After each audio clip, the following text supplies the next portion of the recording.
You know, several years ago, I began to wander through a contemplation about my leadership style and whether it was really as effective as it could be. And I couldn't help but think that there's something more out there, that my teams could be more cohesive, that my company could run more smoothly. Because I have always taken the stance that everything that happens under my leadership in my company is my fault. So, revenue is down. That's my fault. There's somebody on my team that's creating friction. That's my fault. There's an unhappy client. Also my fault. On the flip side, that really great client we landed last week, oh, that's my fault. The fact that my team really does work as a well-oiled machine, leading themselves in their respective tasks, my fault. So as I take this responsibility of everything being my fault, then that really makes me want to distill down my style to become the best, most cohesive leader I could be. Because I realize there are things about me that I don't know. I think everybody in this room, when you're growth-oriented, you realize there are things that you just don't know. Other people might see them, but you don't, because how are you supposed to know what you don't know about yourself? And then what about when you decide to do something and not talk about it? So there are things that you know, but other people don't know. Is that the right way to do it? We're going to dive into that in a little bit. And then the last thing is, what about the person that you could be, but you don't know that person yet, and nobody else does either? And I'm telling you, as I began contemplating all of this, that is where my brain began to explode, little micro explosions. Because how am I supposed to know who I'm supposed to be? And how am I supposed to harness a leader that I have not even become yet? Oh man. Okay. So about 20 years ago, I had the opportunity to own a liquor store, and some of you in this room have known me that long, or you know about the store. And it was a great opportunity. There were three of us, actually. I didn't own it by myself. There were three of us. There was the guy who had the money, there was the guy who knew how to run a liquor store, and then there was me. Stay-at-home mom, said she could keep the books. She may have been lying. It meant that I could balance a checkbook, but did I know about payables and receivables and payroll and taxes and all of it? No, I did not. So there we are, the three of us, and we start this store, and we go along pretty well for a couple of years, and then the guy who knows how to run the store becomes clear to us that he's doing some illegal things in the store. Now, he's not here to defend himself. He was never convicted of anything, but I'm telling you, the video evidence was certain. So the money guy and I sat him down and said, we know what you're doing. It's time for you to exit. We can't have you here. He did not deny the charges, and he quietly exited the company. Well, that left the guy who makes the money and me. I'm a stay-at-home mom with 4 kids under the age of 11, and it's deemed that I probably have not much to do. So I'm going to learn how to run a liquor store. So that's what I did. Thank God it was a franchise. I called the franchise owner all the time to say, help, I don't know what to do. I don't know if this sales rep is trying to take me for a ride. My beer guy wants to make this much money. Is that appropriate? I have no idea what I'm doing. And because of that man, I stand here today as a successful entrepreneur in the liquor space. Without him, I'd have gone down in flames decades ago. So we're moving along the way we spin off the beverage catering company, Embrace the Grape, that I still have today. And then a few years after that, the money guy and I are starting to disagree about how to handle the money. But he's the money guy, so he kind of gets to say. But there came a moment that he came up with an idea, and I said, absolutely not. I will not stand here and be part of that idea. I mean, you're the money guy. If that's what you want to do, you're going to do it. But I can't I can't be here for that. So just so you know, you do that, I'm out. And then a couple nights later, I was sitting on my 15-year-old's bed. Now, let me be clear, my daughter Melody got shoved into a lot of responsibilities she did not ask for and she did not deserve. But she took it. And by now she's 15. I started the store when she was 10. And I sat on her bed and I said, Melody, I think I might have to leave the store and keep catering. What do you think about that? And she looked at me with this glimmer of hope in her eyes. Like she didn't want me to know she was hopeful, but there she was. She's like, oh my God, Mom, would you do that? And I knew right then I was so far off track. I was so far outside of my authentic self and what I wanted for me and my family, and my 15-year-old needs me. And if my 15-year-old needs me, so does the 13, so does the 10, so does the 8. I was like, oh my God, I gotta get out of the store. So lucky for me, the money guy did exactly what I told him not to do. And then I had the out to say, all right, well, your decision, I'm out. And so he kept the store, I kept catering, and I got to rework my life and become a mom again. Because when you have an 8-year-old who's throwing up, nobody in retail cares about that. You open that store at 8 o'clock, whether your kid's throwing up or not. But if I have an 8-year-old throwing up and I'm in catering, I put my laptop on the kitchen table, I work from home, we watch Blue's Clues together, we nap together, we snuggle together, and I might work into the evening, and that's okay, because I got to be a mom first. So I tell you all of this because this is the beginning of my personal road to leadership cohesion. This is the genesis of it, where it all began for me in that about 5 years from 2006 to 2011. And we're going to talk about some things concerning leadership cohesion, and if you can take some simple steps that I'm going to give you and apply them to how you move through your life, you will find greater alignment not only in an organization that you are part of, but in your home and in your life. And really, that is what I'm here to talk about, how to be cohesive in all of it. Okay, so you guys ready? Okay, before we get into the 4 identities, I want to go through one thing to kind of set some groundwork. And that is, what is leadership cohesion? How did I come up with that, and why is it important? And I think of it as intellectual stickiness. When your right brain and your left brain talk, you become intellectually sticky. And just as a reminder, your right brain is where your emotion lies. It's your idea of who you are. Your right brain gives you your gut feelings. Your left brain is your logic, it's your checkbox, it's your language, it's all your to-dos come out of your left brain. And we all know people who are completely left brain oriented, and they are task, task, task, task. No emotion, get things done, keep moving. And really, to me, those people are boring. We all know people who spend their life in their right brain, and they are drama, and they are emotion, and they are whipped around by whatever happened that day, as if they have no control. And for me, those people are exhausting.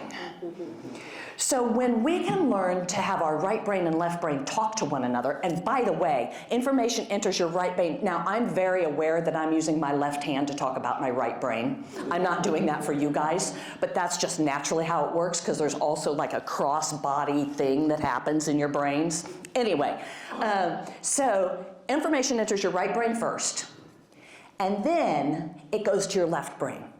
It processes in the emotional center of your brain 6 times faster than your left brain can begin to put words to it.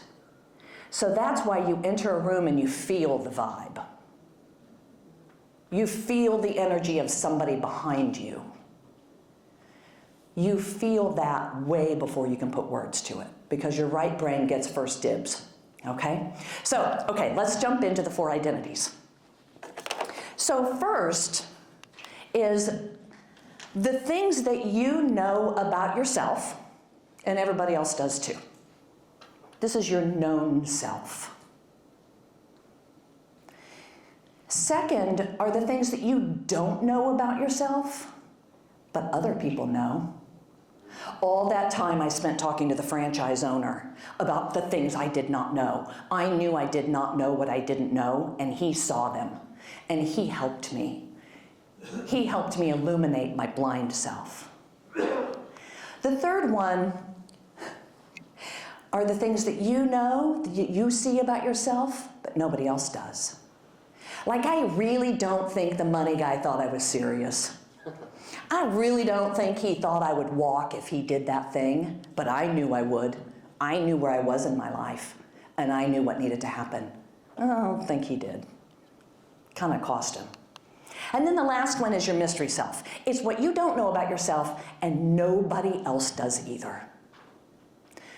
Can I run a liquor store? I don't know. Nobody else knew either. Can I become a successful entrepreneur? I don't know. Nobody else does either. But along the way, my mystery self came out.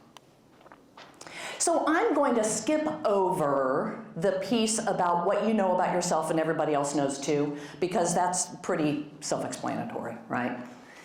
And we're going to jump into your blind self, what you see about yourself but others don't see.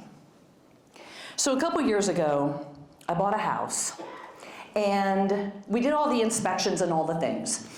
But shortly after I moved in, the tub in the upstairs shower started to leak, drain slowly.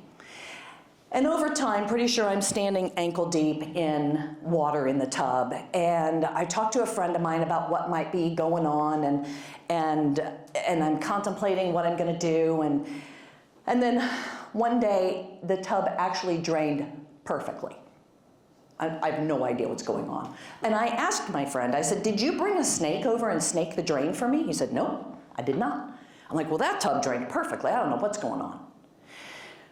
And then over time, again, it began to drain slowly.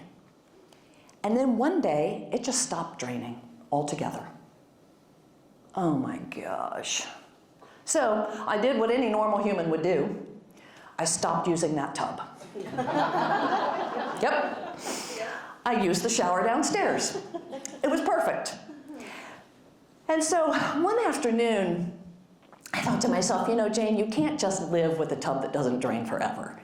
So why don't you, I know you don't want to, this is Jane talking to Jane. Jane, I know you don't want to do this, but you really should go buy some Drano. And you should Drano that drain, and then everything will be fine. So I did that, and it's one of those drains that's got kind of it's a cup that's a sieve. It doesn't have like the top that comes down on top of it, if that makes any sense at all, I don't know. So I bought the Drano, I dumped it down there, I followed it with hot water, nothing, did not work. So now I've got a drain that's got Drano in it, which I'm not happy about. And the next step is to call a plumber, which, good Lord, it's the last thing I want to do, but I did it. I called him, I told him the whole story as we're walking up the stairs. This tub didn't drain, and then it did drain, and now it doesn't drain anymore, and I don't know what's going on. He says, well, you know, let me take a look at it. So he did. He sat down on the edge of the tub, and he leaned over to the faceplate on the tub, and he went, floop, and the tub drained. Unbelievable. And my response was, no. No, that did not happen. I am a smart girl. That is not what happened right now. And I'm like, I'm gonna have to pay a service call for some man to come in and go, flip. We had a good laugh about it, and he did not charge me for the call. He did send me a survey, and I hooked that dude up good on the review. But this is what it feels like when somebody illuminates part of your blind self. Like, you don't realize, you don't know what you don't know. And sometimes you just need somebody to come in and go, floop, and everything works. So how are you going to do that? How are you going to figure that out in your leadership style, in your life, what you don't see that somebody else does? Well, Bill Gates opened a TED Talk once and said, everybody needs a coach. And Eric Schmidt, who used to be the CEO of Google, said, the very first piece of advice I got that I resented, but now I give it to everybody, is get a coach. And in thinking about this, I was watching a surgeon talk, and I don't remember his name, unfortunately, but he was a surgeon at the top of his game. And for some reason, he decided, I'm going to have a colleague come in and just watch me do a surgery and see if there's anything I'm missing. And so they did that, and he said the surgery was perfect. I did great. And I was sure that my colleague would have nothing to say. But that was not the case. The colleague said two things you need to think about. The first is, for about 10% of the time, the light was not directly over the patient. And so you need to pay attention to where that light is. And the other thing is, during the most intricate part of the surgery, your elbow flared.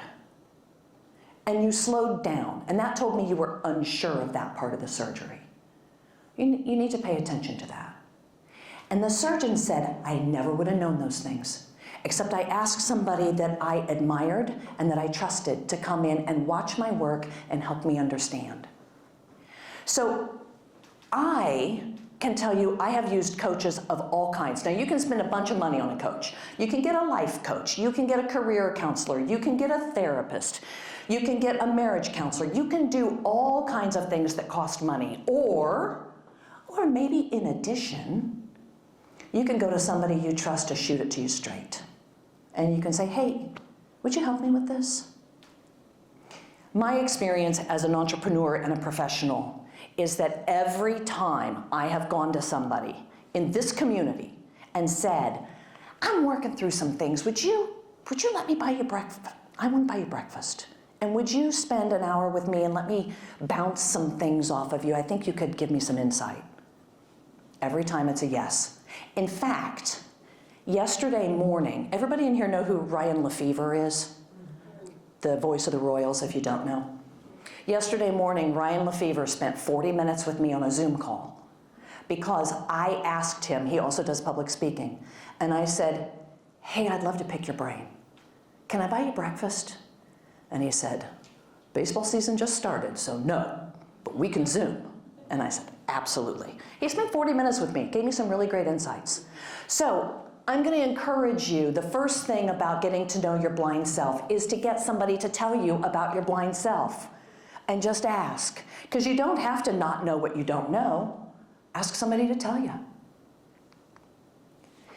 As we move on to your hidden self, what you know about yourself but other people don't, there's a concept out there which is,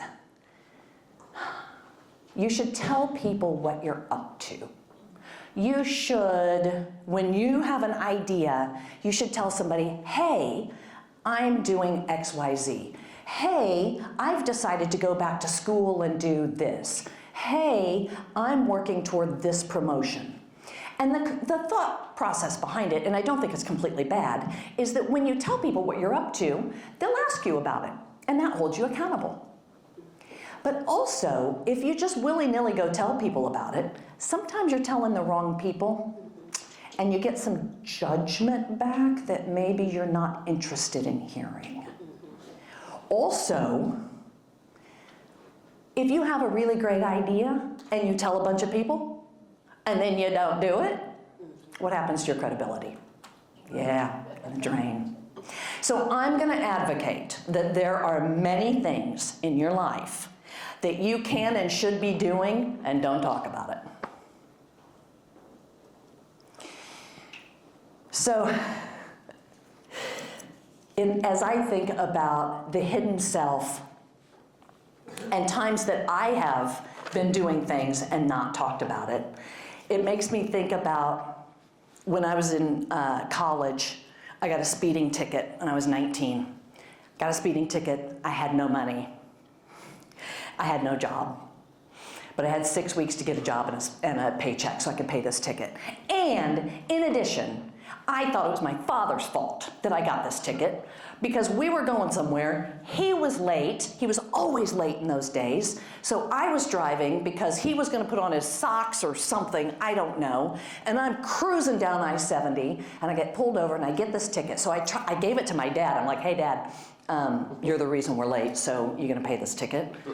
And he gave it right back to me, and he said, it is your lead foot and your ticket. I was like, oh man, I don't have any money for this. So I answered an ad in the school paper. That dates me a little bit, the school paper, for a mobile disc jockey. I didn't know what that meant, but it was a job and maybe a paycheck. And so I interviewed for this job when I got back from spring break, and they hired me.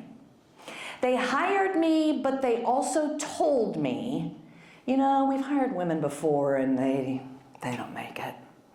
So when you can't cut it at this job, it's okay. Don't be surprised, because nobody else can either. Oh, really? What I also did not know at that time is that the training for this position was free. Jacob, do you guys pay for training? Yeah, no, in 1989, DJ companies did not pay for training. So there I am, I'm gonna train for free, which means I gotta get a move on. And they send me out for a couple of weeks and the clock's ticking, right? My back's against the wall. So they send me out and I go into my boss's office like 2 weeks later, I'm like, hey, am I ready to go out? And he says, no, no, you're not. He kind of laughed at me. And they said, okay, what do I need to do? And he told me some things I needed to do. And then I went out and I trained for another week. And then I came back in and I said, hey, am I ready? And he said, no, you're not ready. I'm like, oh my gosh, okay. Can I come in and sit down? And he said, okay, yeah. So I went in, I flopped myself down in the chair, and I said, listen, I got a speeding ticket. I had 6 weeks to get a job and a paycheck, and 4 of those weeks are gone, and you're telling me I'm not ready. I need to go out this weekend, because then I can get paid, and I can pay the speeding ticket before the warrant hits. And he said, okay, do these things. And he gave me a very specific list. You show me you've mastered them, and you can go out this weekend. So I did.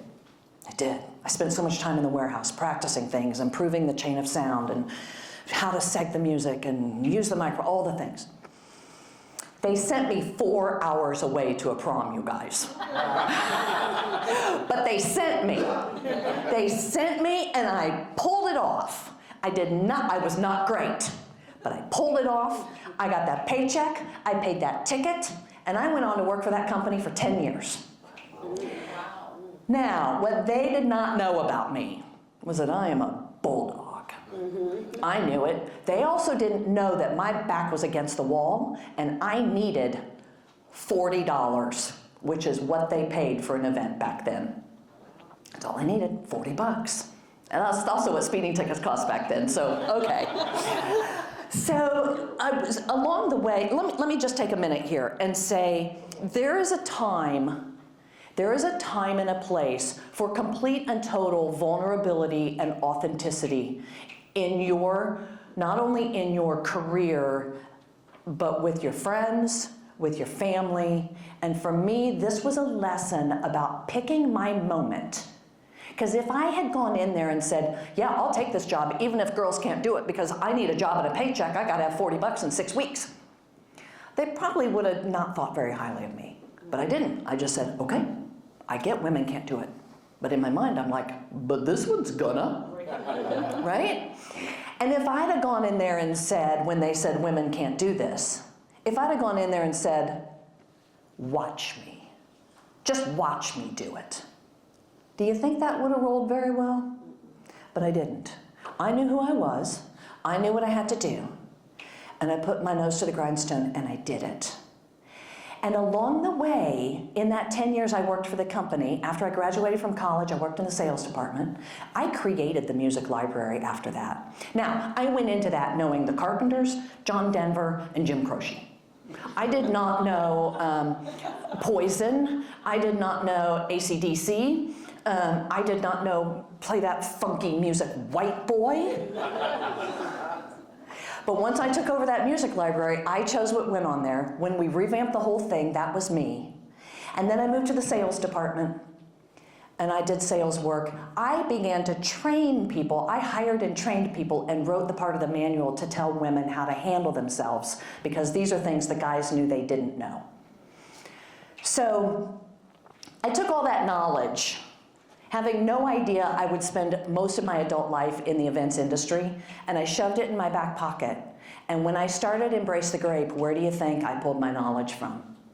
That experience in a disc jockey company from 1989 to 1997. Yeah. So what you know about yourself and others don't, it's okay to keep quiet until it's time for them to know. All right, let's talk about your mystery self.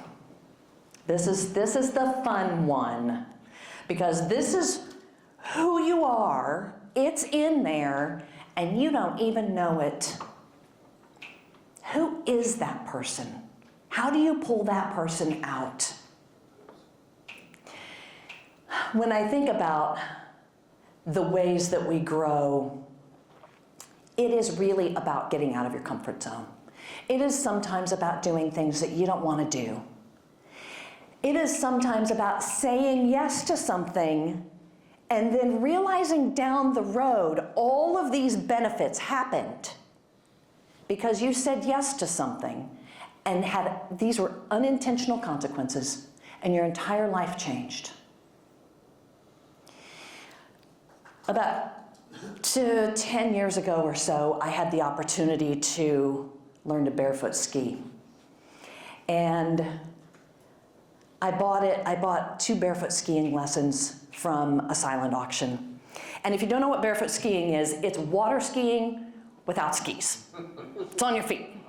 Now, my dad learned to barefoot when he was in his mid-40s, and here I was in my mid-40s, and I thought, okay, this is my time. Now, the instructor said, there were 2 lessons, and the instructor said, you can come twice, or you can come 1 time, but bring a friend who will also teach. And she knew, man, she knew I could hook my sister in. Now, let me tell you about my sister. She is an athlete. She is amazing. Volleyball, basketball, softball in high school. That woman played hard, and 5'2", she could spike that volleyball. Undefeated teams, crazy good athlete. I cannot throw or catch a ball.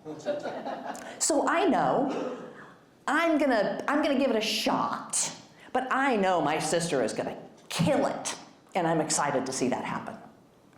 So we go, we start to learn, and lucky for you, there's some photography that's left over. So you hoot yourself out on this bar. That's me in my redheaded days. And then you look back with complete trepidation about what's coming next. And then the driver and the instructor says, stay right there. And she starts moving. Here we are. Now, when the boat gets to about 40 miles an hour, what you're supposed to do on that bar is drop in. And they said, I'll give you the go when it's time. So the boat goes, and I get drop in. And I did it. I did it. That's me. I did it, you guys. It was like 3 seconds. My feet were on the water. This little can't throw and catch a ball did it. And then that happened. and then that happened. But at the end, me getting back in the boat, biggest smile on my face, victory. I stepped out of my comfort zone, I did it.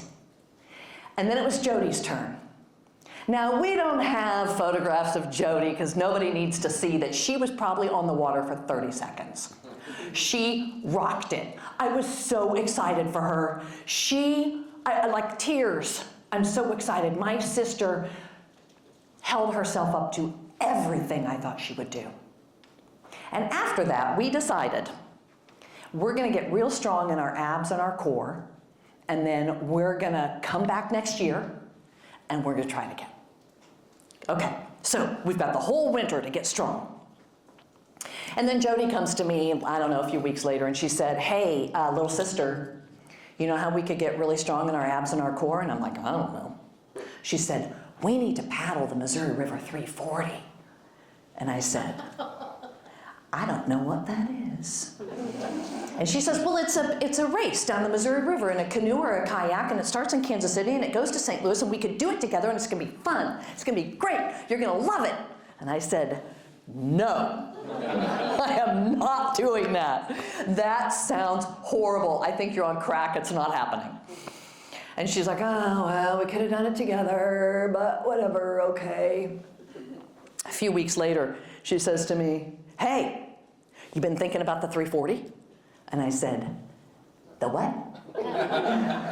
She said, you know, the 340. I said, that thing on the river? She said, yeah.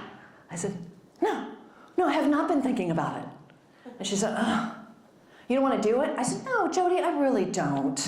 I have no desire to do that. She says, but we could do it together, and it would be great, and we would have time together. Now, I already had time with my sister. It's not like I never saw her. But she's like, we could really have time together. I'm like, oh my God, no, I'm not doing it. She pinged me with it one more time and then left town for a month to and left me to stew in my juices. And by the time she got back, I was like, okay, I think we could try it. We're gonna have to train for it. She's like, yeah.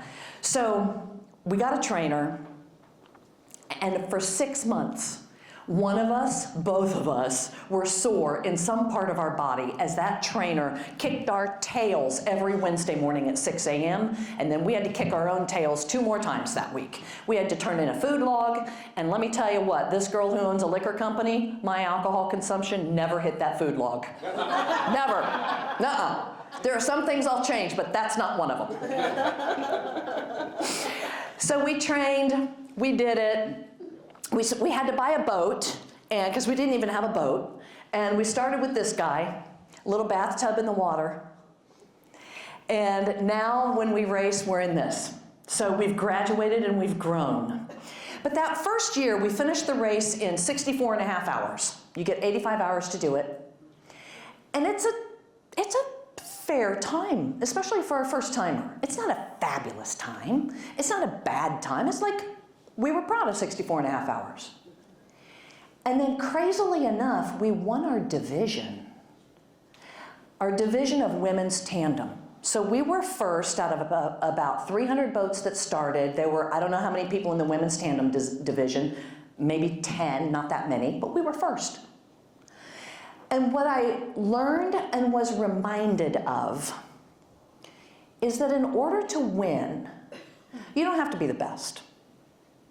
You only have to be the best out of the group of people who are present on that day.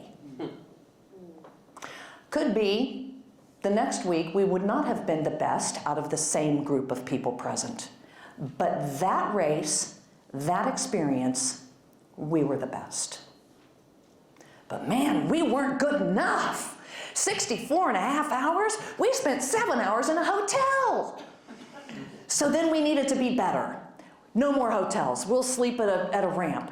And so we got better and better. So we've done this race 10 times. And of the 10 times we've been on the podium, 9, first, second, or third in our division. That one year, that thankless 4th place year, man, I feel bad for those folks. That was me one year. But these are, here's what you see when you're out there. It is miles and miles upon miles and miles and miles of absolutely nothing. So when you come around the corner to finish the race and your ground crew is on the land, stretching his arms out to welcome you home, you guys probably can't even see us out there, can you? Maybe that'll help. They're a little tiny dot, and we come in and they hand us our first place trophies. And we have our photo taken. Now, what you don't know is that my sister had been throwing up off the side of the boat mere hours before that. And there we are, tired and dumb. But you know what? We stepped out of our comfort zone. Oh, I got to give props to my mama. So my mama's that cute little little old lady next to me in the picture. The guys in orange are our ground crew, because it does take 3 men to shove 2 women down the river successfully to get us to a first place finish. And that, out of the 10 years, that's probably the best ground crew team we've ever had.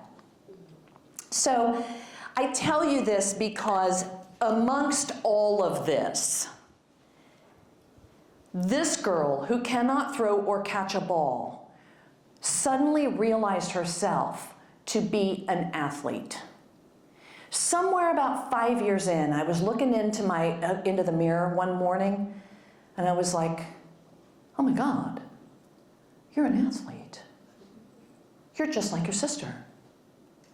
You kill it out there, just like she does.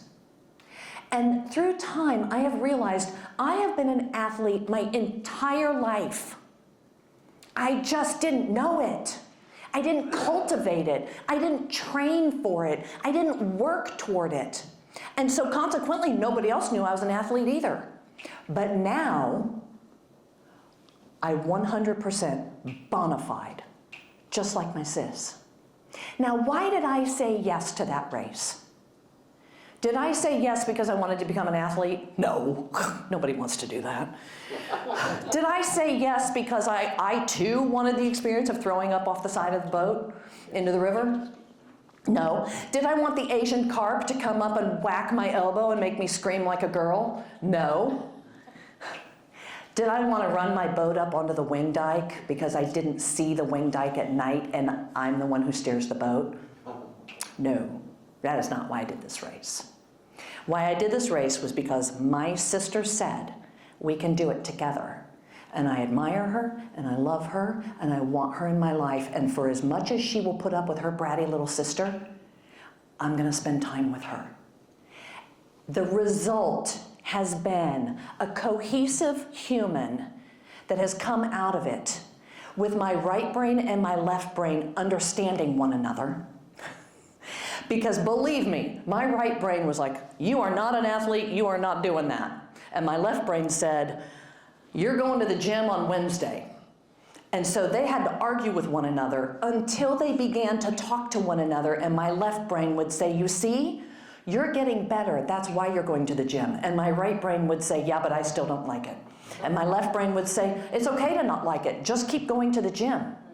And over time, not only did my body morph, my brain morphed. It was in those years that Embrace the Grape really took shape and the branding really began to work. So I'm going to encourage all of you to, if you do not do it already, find ways to step outside. Step outside your comfort zone. Make it a little step. It doesn't have to be big. This has been a 10-year journey on me. And it took 5 years for me to even think anything was changing. Just step, and then step again, and then step again. And pretty soon, you're gonna find things about yourself, unintended consequences in your stepping, that is going to create in you the most complete, fantastic person that you never even knew you could be. And I am so looking forward to it for all of you, because imagine, if you lead an organization, imagine what it feels like to have teams that are in line, teams that communicate, teams that lead themselves, because I have led myself, and they see that example, and they lead themselves. And when there's a question or a comment or a thought, we all work it together, because we are cohesive, we are together. And how that could apply to your family, to have this great cohesive unit as a family. There is so much to be had, and I am so excited for all of you to move forward to that. So I will close with this. Here's my contact information if anybody is interested. I would like to give a couple of shout outs. One is to ATN, who's taking the photos, because I'm going to use this for marketing material, so thank you, ATN. One is to my daughter, Callie, who's in from Denver, who came to hear her mama speak as if she had anything to say. And the other is to my friend Amy Valmassi, who was the barefoot skiing coach, and who is also the first one who said to me, you don't have to be the best, you just have to be the best in that group. and that's why Amy is a world champion swivel skier. So thank you very much for having me.